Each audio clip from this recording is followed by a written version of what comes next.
পুজোর আগেই ট্যাবের টাকা বাতিল নয়, খুশির খবর। পশ্চিমবঙ্গ সরকারের তরুণদের স্বপ্ন প্রকল্পে অধীনে একাদশ ও দ্বাদশ শ্রেণীতে ছাত্রছাত্রীদের জন্য ট্যাব বিতরণে 10,000 টাকা করে ঘোষণা দিয়েছিল, যা রাজ্যের শিক্ষা ব্যবস্থায় একটি অভিনব পদক্ষেপ হিসাবে দেখা দিয়েছিল। তবে শিক্ষক দিবসের আগের মুহূর্তে এই প্রকল্পটি স্থগিত করা হয়েছিল, যা রাজ্যের ছাত্রছাত্রীদের অভিভাবকদের মধ্যে উদ্বেদনা সৃষ্টি হয়েছে। এই প্রতিবেদনে আমরা বর্তমানে আপডেট এবং কবে ছাত্রছাত্রীদের নতুন করে টাকা দেওয়া হবে সেই সম্পর্কে বিস্তারিত আলোচনা করব। তরুণদের স্বপ্ন প্রকল্প স্থগিত, শিক্ষা দপ্তরের আপডেট। তরুণের স্বপ্ন প্রকল্পের মূল লক্ষ্য ছিল রাজ্যের ছাত্রছাত্রীদের ডিজিটাল শিক্ষার ট্যাব বিতরণের মাধ্যমে ছাত্রছাত্রীদের অনলাইনে ক্লাস, গবেষণা এবং অন্যান্য শিক্ষাগত কার্যকলাপের আরও সহজে অংশগ্রহণ করতে পারবে।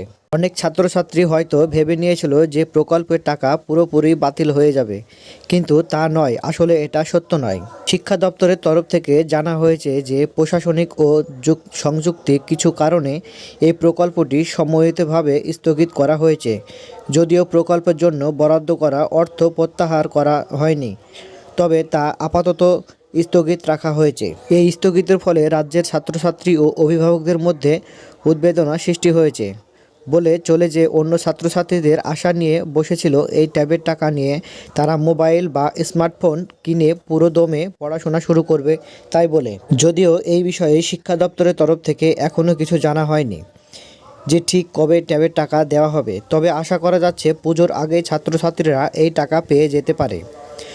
সরকারিভাবে অনুষ্ঠান করে আরও এই প্রকল্পের টাকা দেওয়া প্রক্রিয়া শুরু হবে। তবে সরকারের দ্রুত এই বিষয়ে পদক্ষেপ নিয়ে ছাত্রছাত্রীদের আশ্বস্ত করতে হবে। এই প্রকল্পের সফল বাস্তবায়নে রাজ্যের শিক্ষা দপ্তরের একটি বড় পরিবর্তন আনতে পারে। পরিবর্তনে সকল আপডেট আমরা ছাত্রছাত্রীদের কাছে সবার আগে পৌঁছে দেব।